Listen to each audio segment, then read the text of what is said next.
Hello students, आप सबका हमारे चैनल एमडीट्यूड स्टडीज़ 2.0 में स्वागत है। और देखिए, अप्लाइड फिज़िक्स सेकंड में यूनिट नंबर 6 सेमीकंडक्टर फिज़िक्स के बहुविकल्पीय प्रश्न हैं, एमसीक्यू क्वेश्चंस हैं। और इनमें इस वीडियो में हम 25 क्वेश्चंस इनमें से लेंगे और मुझे उम्मीद है आपको अच्छी तरह से समझ में आ भी जाएंगे और चैप्टर भी एक तरह से रिवाइज़ हो जाएगा। तो देखिए, पहला क्वेश्चन है, energy band theory is applicable on. ऊर्जा बैंड सिद्धांत लागू होता है सॉलिड, लिक्विड गैस यानी कि ठोस द्रव गैस और उपरोक्त सभी। तो आप ये देखिए, जब ये टॉपिक मैंने थ्योरी क्लास में पढ़ाया भी है तो उसका टॉपिक का नाम ही होता है कि ठोसों का ऊर्जा बैंड सिद्धांत, या इंग्लिश में कहते हैं बैंड थ्योरी ऑफ सॉलिड्स। तो कहने का मतलब है कि बैंड थ्योरी जो एप्लीकेबल होती है वो सॉलिड्स पर ही होती है। जब एटम्स जो हैं वो पास लाए जाते हैं तो उनके जो एनर्जी लेवल्स हैं वो स्प्लिट होकर के और बैंड फॉर्मेशन कर देते हैं। वैसे मान लिया सपोज़ लाइन में है और फिर जब पास लाते हैं तो वो स्प्लिट हो जाती हैं और फिर बैंड बन जाते हैं। उसी से फिर आपके कंडक्शन बैंड, बैलेंस बैंड इस तरह से बनते हैं। तो जाहिर सी बात है, यहाँ पे पहला ऑप्शन जो ठोस है ये आपका सही माना जाएगा। क्वेश्चन नंबर 2 है, in any solid top most field level is called. किसी ठोस में उच्चतम भरा ऊर्जा स्तर कहलाता है। ए वैलेंस बैंड यानी कि संयोजी बैंड, बी कंडक्शन बैंड यानी कि चालन band, C forbidden energy gap यानी कि वर्जित ऊर्जा अंतराल E G. All of the above.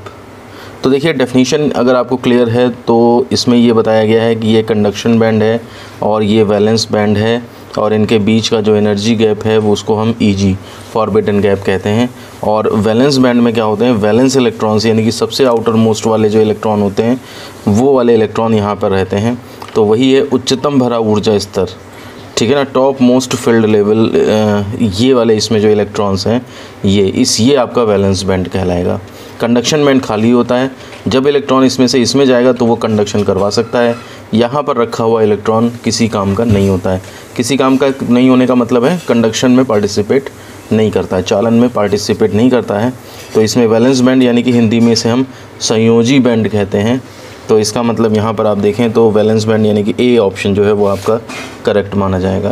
Question number 3 है, in any solid lowest empty band is called. किसी ठोस में निम्नतम खाली ऊर्जा स्तर कहलाता है वैलेंस बैंड यानी कि संयोजी बैंड, कंडक्शन बैंड यानी कि चालन बैंड, फॉरबिडन एनर्जी गैप यानी कि वर्जित ऊर्जा अंतराल ई.जी. या ऑल ऑफ द एबव। तो देखिए, उच्चतम भरा स्तर तो वैलेंस बैंड था, हमने पिछले क्वेश्चन में देख लिया, ये आपका भरा हुआ हो गया। और इसके ऊपर जो है फिर आपके लगातार कई सारे खाली होते हैं। तो इनमें से जो निम्नतम है यानी कि जस्ट ऊपर वैलेंस बैंड के, ये आपका कंडक्शन बैंड कहलाता है। कंडक्शन में बस इन्हीं दोनों से ज़्यादा मतलब होता है, बाकी ऊपर के खाली वाले से मतलब नहीं है, वैलेंस बैंड के नीचे जो भरे वाले हैं उनसे मतलब नहीं है। बस वैलेंस बैंड और उसके जस्ट अबव वाला बैंड, ये कंडक्शन बैंड बनता है। तो इसका मतलब यहाँ पे ऑप्शन नंबर बी जो है वो आपका करेक्ट माना जाएगा। क्वेश्चन नंबर 4 है, in any solid the band where no electron can exist is called. किसी ठोस में वह बैंड जिसमें इलेक्ट्रॉन का अस्तित्व नहीं हो सकता है कहलाता है valence band, conduction band, forbidden energy gap और उपरोक्त सभी। तो देखिए, इलेक्ट्रॉन जो है वो हमने जो स्टडी करी है उसके हिसाब से वैलेंस बैंड है, कंडक्शन बैंड है और ये फॉरबिडन एनर्जी गैप है। वैलेंस बैंड में आमतौर पे इलेक्ट्रॉन रहते हैं और एक्साइट होने पर वो जो हैं वो कंडक्शन बैंड में जा सकते हैं। तो इसका मतलब इलेक्ट्रॉन यहाँ भी पाए जा सकते हैं, यहाँ भी पाए जा सकते हैं। और वह बैंड जिसमें इलेक्ट्रॉन का अस्तित्व नहीं हो सकता, तो ये जो बीच में फॉरबिडन एनर्जी गैप है ये आपका जो है वो ऐसा बैंड है जिसमें कि इलेक्ट्रॉन का अस्तित्व नहीं हो सकता है। तो इसलिए हमारा 4 का जो ऑप्शन नंबर सी है, फॉरबिडन एनर्जी गैप यानी कि वर्जित ऊर्जा अंतराल है, ये आपका ऑप्शन सही माना जाएगा। देखिए, क्वेश्चन नंबर 5 है, energy band gap E G. For conductor on metal is. चालक या धातु के लिए ऊर्जा बैंड अंतराल होता है E G. 0, E G. 1 EV, E G. 7 EV, none of the above. तो देखिए, जब हमने इसके बारे में पढ़ाया है आपको, जहाँ पर कंडक्टर और बैड कंडक्टर, इंसुलेटर और सेमी कंडक्टर के बीच में डिफरेंस पढ़ाया है, तो उसमें देखिए आपका यहाँ पर ये जो ई.जी. की वैल्यू है यही डिसाइड करती है कि हमारा मटेरियल चालक, सुचालक होगा, कुचालक होगा या फिर अर्धचालक होगा। तो कंडक्टर्स में जो है ये गैप बिल्कुल ही ख़त्म हो जाता है, यानी कि इलेक्ट्रॉन को यहाँ से यहाँ जाने में कोई दिक्कत नहीं होती है, तो वो आपके सुचालक बन जाते हैं। कुचालक में ये गैप जो है वो ज़्यादा होता है, 7 EV के लगभग होता है। और अर्धचालकों में लगभग 1 इलेक्ट्रॉन वोल्ट के पास होता है, सिलिकॉन में जैसे कि 1.1 और जर्मेनियम में 0.7। तो इस हिसाब से देखिए चालक या धातुओं के लिए, तो चालक या धातुएं हमारे सुचालक होते हैं, तो इसलिए यहाँ पर Eg जो है उनके लिए 0 होगा। अगर यही क्वेश्चन आपका कुचालक के लिए होता तो 7 EV हो जाता, और यही क्वेश्चन अर्धचालक के लिए हो जाता तो फिर आपका 1 EV हो जाता। तो एक ही कंसेप्ट को पढ़ के आपके 3 MCQ जो है वो तैयार हो जाते हैं। क्वेश्चन नंबर 6 है energy band gap Eg for semiconductor is. अर्धचालक के लिए ऊर्जा बैंड अंतराल होता है 0, 1 EV, 7 EV, none of the above. तो देखिए अभी पिछले क्वेश्चन में ही मैंने आपको ये समझाया है। तो अर्धचालकों की बात यहाँ पे की जा रही है, तो इसका मतलब उनके लिए बैंड गैप जो है Eg 1 EV होता है लगभग। तो इसलिए आपका ऑप्शन नंबर बी जो है वो 6 का करेक्ट हो जाएगा। क्वेश्चन नंबर 7 है energy band gap Eg for insulator is. कुचालक के लिए ऊर्जा बैंड अंतराल होता है Eg = 0, Eg = 1 EV, 7 EV, उपरोक्त में से कोई नहीं। तो ये भी देखिए उसी क्वेश्चन में था जब मैंने अभी पिछले में 3 बता दिए थे क्वेश्चन आपको। अब यहाँ पे कुचालक की बात हो रही है, तो कुचालक के लिए जो बैंड गैप होता है जैसे डायमंड वगैरह में वो ऑलमोस्ट 7 इलेक्ट्रॉन वोल्ट के लगभग होता है। तो इसका मतलब 7th क्वेश्चन का सी पार्ट जो है वो आपका करेक्ट माना जाएगा। क्वेश्चन नंबर 8 है energy band gap Eg for semi conductors silicon and germanium is respectively. अर्धचालकों सिलिकॉन और जर्मेनियम के लिए ऊर्जा बैंड अंतराल क्रमशः होते हैं। तो देखिए ये हमने थ्योरी क्लास में भी आपको बताया है, सिलिकॉन के लिए लगभग 1.1 और जर्मेनियम के लिए लगभग जो है वो 0.7 EV होता है। ये आपके अप्रॉक्स वैल्यू हैं, और एग्जैक्ट बोले तो 1.12 EV इसके लिए होता है, और इसका जो है 0.67 EV होता है। तो यहाँ पर देखिए ये सिलिकॉन और जर्मेनियम के ऑर्डर में देखिए यहाँ पे 0 तो नहीं है, क्योंकि ये फिर तो ये कंडक्टर हो जाएंगे। 0.67 और 1.12 ये पलट के दे दिए हैं। ये वाला जो 1.12 और से 0.67 है ये आपका सही आंसर है। तो इस तरह से क्वेश्चन नंबर 8 का सी पार्ट जो है वो आपका सही होगा। क्वेश्चन नंबर 9 है देखिए what are 2 types of semiconductors. अर्धचालकों के 2 प्रकार होते हैं। ए पार्ट है प्योर या इंट्रिंसिक, शुद्ध या निज। बी पार्ट है इम्प्योर और एक्सट्रिंसिक, अशुद्ध या बाह्य। और सी पार्ट है उपरोक्त दोनों। डी पार्ट है उपरोक्त कोई नहीं। तो अर्धचालकों के जब 2 प्रकार कह दिए गए हैं तो वो 2 तो होंगे ही होंगे टोटल मिला के।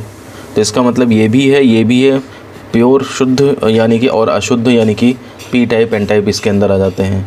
तो ये 2 वैरायटी दोनों ही हैं सही, तो इसलिए उपरोक्त दोनों यानी कि सी ऑप्शन जो है वो आपका करेक्ट माना जाएगा। क्वेश्चन नंबर 10 है in a pure intrinsic semiconductor consist of. शुद्ध या निज अर्धचालक में होते हैं। A part atoms of semiconductors only, केवल अर्धचालक के परमाणु। B part other material atoms with atoms of semiconductor, अर्धचालक के परमाणु के साथ अन्य पदार्थों के परमाणु भी। C part both of the above and D part none of the above. तो देखिए जब प्योर यानी कि शुद्ध यानी कि इंट्रिंसिक यानी कि निज की बात करी जा रही है, तो मैंने आपको थ्योरी क्लासेस में भी बताया है प्योर का मतलब तो फिर प्योर सेमीकंडक्टर यानी कि केवल उसमें अर्धचालक के परमाणु होंगे और कोई भी नहीं हो सकता। इसका मतलब बी पार्ट गलत है, और सी पार्ट जो है वो उपरोक्त दोनों और उपरोक्त कोई नहीं, ये डी में सब गलत हैं। ये ए पार्ट आपका जो है वो करेक्ट माना जाएगा।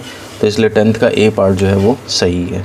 क्वेश्चन नंबर 11 है इन एन इम्प्योर और एक्सट्रिंसिक सेमीकंडक्टर कंसिस्ट ऑफ। अशुद्ध या बाह्य अर्धचालक में होते हैं। A part atoms of semiconductor only, केवल अर्धचालक के परमाणु। B part other material atoms with atoms of semiconductors, अर्धचालक के परमाणु के साथ अन्य पदार्थों के परमाणु भी। C part both of the above and D part none of the above. तो देखिए जब नाम है इम्प्योर या एक्सट्रिंसिक, तो आप जानते हैं कि इसमें एन टाइप और पी टाइप 2 तरह के पार्ट होते हैं, 2 तरह के प्रकार होते हैं। और एन टाइप तब बनता है जब हम 5 संयोजकता वाला एटम मिलाते हैं, एटम्स इम्प्योरिटी मिलाते हैं। और पी टाइप तब बनता है जब हम 3 संयोजकता वाली इम्प्योरिटी मिलाते हैं। तो इसका मतलब जो एक्सट्रिंसिक है यानी कि अशुद्ध या बाह्य अर्धचालक है, उनमें जो है वो और भी परमाणु होते हैं। इसका मतलब यहाँ पर इसका मतलब बी पार्ट जो है वो करेक्ट माना जाएगा। क्वेश्चन नंबर 12 है what is true for intrinsic semiconductor. निज अर्धचालकों के लिए क्या सत्य है। A part due to thermal energy covalent bond breaks in valence band, ऊष्मीय ऊर्जा के कारण संयोजी बैंड में सहसंयोजक बंध टूट जाते हैं। B part on breaking of 1 covalent bond 1 electron hole pair is generated, एक सहसंयोजी बंध टूटने पर 1 इलेक्ट्रॉन और होल युग्म उत्पन्न होता है। C part both of the above and D part none of the above. तो देखिए निज अर्धचालकों के लिए क्या सत्य है। तो निज अर्धचालकों में अगर हम बात करें कि कंडक्शन कैसे होता है या क्या घटनाएं घटती हैं, तो आप चाहे फ्री इलेक्ट्रॉन थ्योरी से समझाएं, चाहे आप बैंड थ्योरी से समझाएं, तो अगर हम कोवेलेंट बॉन्ड ब्रेक करने की बात करें तो देखिए ये सिलिकॉन है और ये दूसरा सिलिकॉन है और इनके बीच में मान लिया कोवेलेंट बॉन्ड है। ऐसे ही सिलिकॉन का इधर वाले सिलिकॉन से इस सिलिकॉन के इलेक्ट्रॉन का ये 4 इलेक्ट्रॉन है आउटर मोस्ट में इसके, तो चारों का अलग अलग सिलिकॉन के एटम्स के साथ कोवेलेंट बॉन्ड रहेगा। अब देखिए इसमें रूम टेम्परेचर पे क्या होगा कि कुछ ये कोवेलेंट बॉन्ड्स ब्रेक हो जाएंगे और इलेक्ट्रॉन जो है फ्री हो जाएगा और अपनी जगह पे खाली जगह छोड़ जाएगा जिसे होल कहते हैं। तो देखिए पहले पार्ट में लिखा है कि ऊष्मीय ऊर्जा के कारण बैंड में सहसंयोजक बंध टूट जाते हैं, तो ये चीज़ होती है यहाँ पे, ठीक। और फिर उसके बाद संयोजक बंध टूटने पर एक इलेक्ट्रॉन और होल युग्म उत्पन्न होता है। इलेक्ट्रॉन होल युग्म ये पेयर जनरेट होता है। इसी को हमने आपको थ्योरी क्लास में पेयर जनरेशन इस नाम से पढ़ाया है। इनका जनरेट होना pair generation, electron hole pair generation कहलाता है और इनका वापस से मिल जाना उसको हमने रिकॉम्बिनेशन के नाम से स्टडी किया है। तो ये दोनों घटनाएं मैंने डिटेल में अलग से पढ़ाई हैं आपको और दोनों की दोनों जो है वो निर्जर अर्धचालकों में होती हैं। होती बाह्य में भी है। बाह्य में ये है कि इलेक्ट्रॉन्स जो हैं वो डोनर एटम या एक्सेप्टर एटम से मिल जाते हैं, तो वो चीज़ अलग होती है।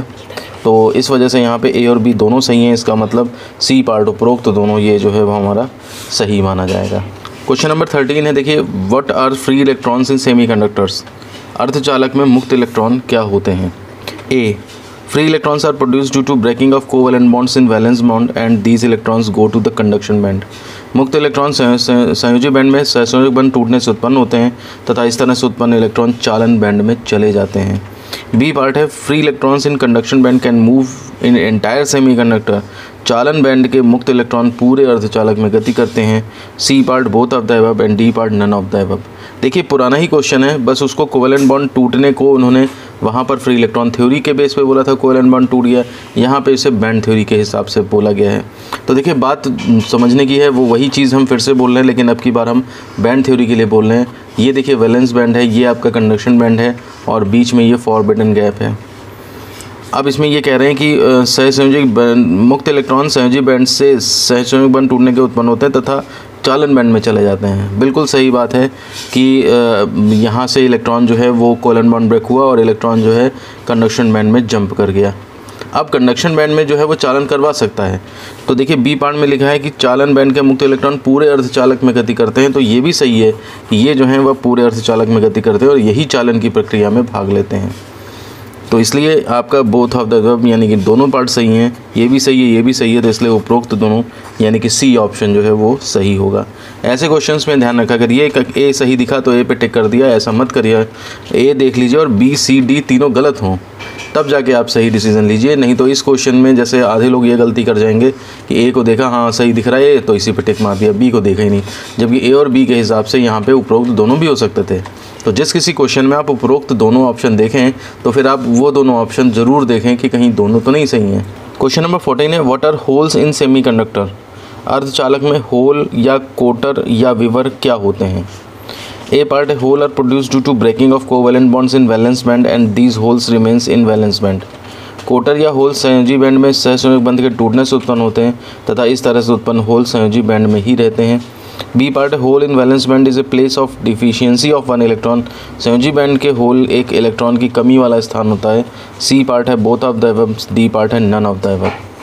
तो अगर आप देखें ध्यान से, अभी मैंने पिछले क्वेश्चंस में भी ये चीज़ डिस्कस करी है, ये सिलिकॉन है, ये सिलिकॉन है और ये कोवेलेंट बॉन्ड अगर बना हुआ है तो जब ये बॉन्ड ब्रेक होगा तो ये इलेक्ट्रॉन फ्री हो जाएगा और यहाँ पर इसकी जगह पर होल जनरेट हो जाएगा। तो होल क्या है, तो देखिए सहसंयोजी बैंड में संयोजक बंध टूटने से उत्पन्न होते हैं तथा इस तरह से उत्पन्न होल संयोजी बैंड में रहता है। इसी घटना को बैंड थ्योरी में देखा जाएगा तो वैलेंस बैंड, कंडक्शन बैंड, इसमें जो है इलेक्ट्रॉन जो रखे हैं वो सारे के सारे इलेक्ट्रॉन ये वाले हैं जो आपके कोवेलेंट बॉन्ड में पार्टिसिपेट कर रहे हैं और जब फ्री हुआ तो यानी कि वो यहाँ पे कहा जाता है कि कंडक्शन बैंड में आ गया और इसकी जगह पे यहाँ पे होल जनरेट हो जाता है। तो इस तरह से उत्पन्न होल संयोजी बैंड में रहते हैं। तो ठीक है बिल्कुल बात, इलेक्ट्रॉन वहाँ गया और होल जो उत्पन्न हुआ वो आपका संयोजी बैंड में है। अब संयोजी बैंड में होल एक इलेक्ट्रॉन की कमी वाला स्थान होता है, ये भी बात बिल्कुल सही है। होल का मतलब क्या है, होल कोई वास्तव में एग्जिस्टेंस नहीं होती है। मैंने आपको एक दीवार के एग्जाम्पल से समझाया था कि दीवार अगर ये है बनी हुई इस तरह से और इसमें ईंटें लगी हुई हैं, आप एक ईंट यहाँ से निकाल लीजिए तो यहाँ पे जो छेद बनेगा इसी को हम होल या विवर या कोटर इस तरह से बोलेंगे।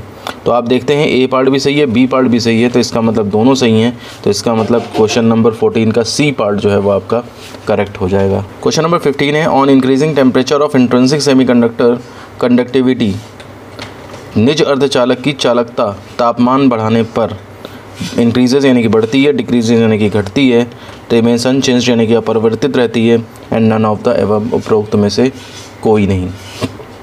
तो देखिए चालकता पूछ रहा है और निर्ज अर्धचालक है, तो निज वाले में इसका मतलब जो है वो केवल वही प्रोसीजर होता है कि रूम टेम्परेचर पे जो है वो कुछ इलेक्ट्रॉनों के पास ऐसी ऊर्जा होती है। इसमें देखिए वैलेंस बैंड में खूब सारे इलेक्ट्रॉन हैं, कंडक्शन बैंड में नहीं है। रूम टेम्परेचर पे कुछ इलेक्ट्रॉन जो हैं वो एक्साइट होकर के और यहाँ चले जाते हैं तो उसकी जगह पे होल बन जाते हैं। अब आप जब टेम्परेचर बढ़ाओगे तो टेम्परेचर बढ़ाने से ज़्यादा इलेक्ट्रॉनों के पास ऊर्जा आने लगेगी और वो वहाँ पे जाने लगेंगे कंडक्शन बैंड में, जिससे कि वहाँ पर इलेक्ट्रॉन्स इकट्ठा होने लगेंगे और यहाँ पर होल्स बढ़ने लगेंगे। तो जब चार्ज कैरियर्स बढ़ने लगेंगे तो इसका मतलब चालकता जो है वो बढ़ने लगेगी। लोग मिल जाएंगे हमको इधर से उधर आवेश ले जाने के लिए। इलेक्ट्रॉन्स जो है कंडक्शन बैंड में हेल्प करेगा इधर से उधर चार्ज ले जाने में, और होल्स जो है वैलेंस बैंड में हमारी हेल्प करेंगे।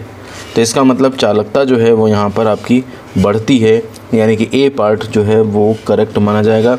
अगर यही क्वेश्चन प्रतिरोध के लिए होता तो प्रतिरोध में आप क्या करते हैं, घटता है, क्योंकि रेजिस्टेंस कम होगा तभी तो करंट बढ़ेगी। तो इस वजह से देख लीजिए, अगर ये क्वेश्चन में क्या है, चालकता पूछ रहा है तो चार्ज कैरियर बढ़े हैं तो चालकता बढ़ जाएगी, और अगर मान लिया प्रतिरोधकता पूछता तो वो घट जाती। तो क्वेश्चन क्या है उस हिसाब से देखिए, कंसेप्ट एक ही है लेकिन उसे दो नज़रिए से देखा जाए तो दोनों तरफ से अलग अलग आंसर आएंगे। क्वेश्चन नंबर 16 है temperature coefficient of resistance alpha of semiconductor is always, अर्धचालक का प्रतिरोध ताप गुणांक अल्फ़ा हमेशा होता है, positive, negative, both of the above, none of the above. तो आप देखिए प्रतिरोध ताप गुणांक का मतलब होता है टेम्परेचर बढ़ाने पर, अगर हम टेम्परेचर बढ़ाएं और अगर आपका प्रतिरोध बढ़े तो ये अल्फ़ा पॉजिटिव कहलाता है, और अगर प्रतिरोध कम हो जाए तो अल्फ़ा जो है आपका नेगेटिव कहलाता है। अब आप ये देखिए पिछले क्वेश्चन में ही हमने अभी डिस्कस किया था कि जब हमारे जो है वो टेम्परेचर बढ़ता है तो चार्ज कैरियर्स काफ़ी सारे होने लगते हैं, और चार्ज कैरियर्स जब काफ़ी सारे होने लगेंगे तो आपकी चालकता जो है वो बढ़ जाती है। मैंने तब ये भी बताया था कि चालकता बढ़ने का मतलब प्रतिरोध जो है वो आपका कम हो जाएगा। तो यहीं से आप देखिए यहाँ पर जब हम देख रहे हैं कि टेम्परेचर बढ़ा रहे हैं तो प्रतिरोध कम हो रहा है, इसका मतलब अल्फ़ा जो है वो यहाँ पे नेगेटिव होगा। इसलिए इस क्वेश्चन नंबर 16 का जो बी आंसर है, बी पार्ट जो है वो सही होगा। यहाँ पर मैं बता दूं कि जो कंडक्टर्स होते हैं, सुचालक होते हैं, उनका ताप बढ़ाने पर प्रतिरोध बढ़ता है तो उनका तो अल्फ़ा पॉजिटिव होता है, लेकिन अर्धचालकों का नेगेटिव होता है क्योंकि इनके अंदर चार्ज कैरियर्स बढ़ने लगते हैं, इस वजह से प्रतिरोध कम हो जाता है। तो इसलिए इस क्वेश्चन को थोड़ा सा ध्यान रखिएगा, क्योंकि एग्जामिनर्स ये सोचते हैं कि ये क्वेश्चन में बच्चे कंफ्यूज होते हैं।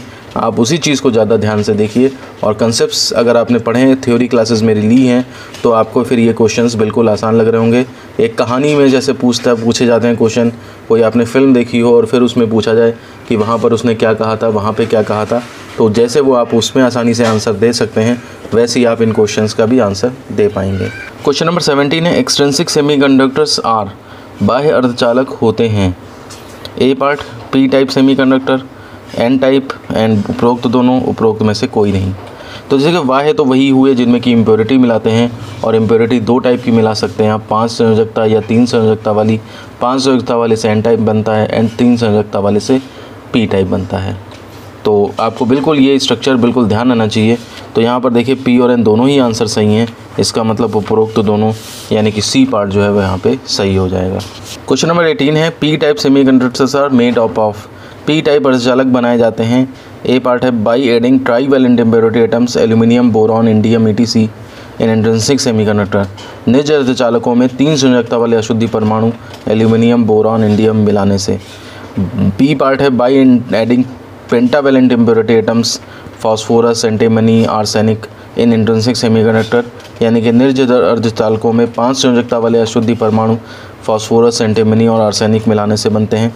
C part both of the above and D part none of the above. तो देखिए मैंने आपको थ्योरी क्लास में क्या तरीका बताया है कि पी टाइप का मतलब ये समझ लिया करिए पॉजिटिव चार्ज कैरियर्स होंगे, और पॉजिटिव चार्ज कैरियर्स का मतलब होता है यानी कि होल्स होंगे, और होल्स का मतलब होता है इलेक्ट्रॉन की कमी। तो इलेक्ट्रॉन की कमी का मतलब ये हुआ सिलिकॉन के 4 आउटर मोस्ट ऑर्बिट में इलेक्ट्रॉन होते हैं। अगर आप इसे इम्प्योरिटी से रिप्लेस करना चाहते हैं और एक इलेक्ट्रॉन की कमी दिखाना चाहते हैं तो इसका मतलब ऐसा मटेरियल लाएंगे यहाँ पे कि जिसमें केवल 3 इलेक्ट्रॉन हों, 1 इलेक्ट्रॉन तभी तो कम रह जाएगा। तो इसका मतलब 3 संयोजकता वाला परमाणु होना चाहिए। तो अब आप देखिए पी टाइप क्रिस्टल बनाने के लिए हमें क्या करना चाहिए।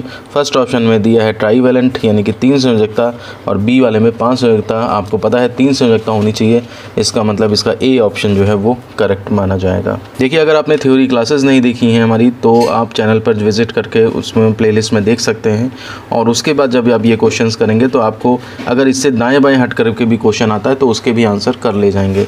अदरवाइज़ ये सारे क्वेश्चन आपको ऐसा लगेगा जैसे आपको रटने पड़ रहे हैं। क्वेश्चन नंबर 19 है N type semiconductors are made up of, N type अर्धचालक बनाए जाते हैं। ए पार्ट है by adding trivalent impurity atoms, यानी कि ऑप्शंस तो ये वही हैं, बस क्वेश्चन में अब आपका एन टाइप कह दिया है।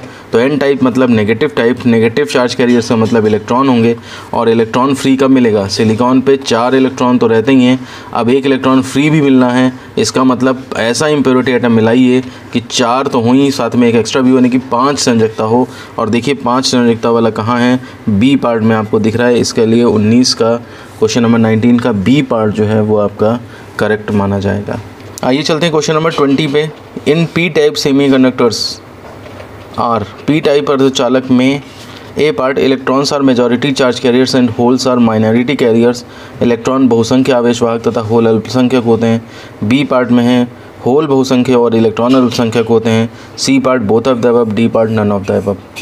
तो देखिए पी टाइप मैंने आपको पहले ही बताया है, पी टाइप का मतलब है पॉजिटिव चार्ज कैरियर्स होंगे, और पॉजिटिव चार्ज कैरियर्स कौन से होते हैं, होल्स होते हैं।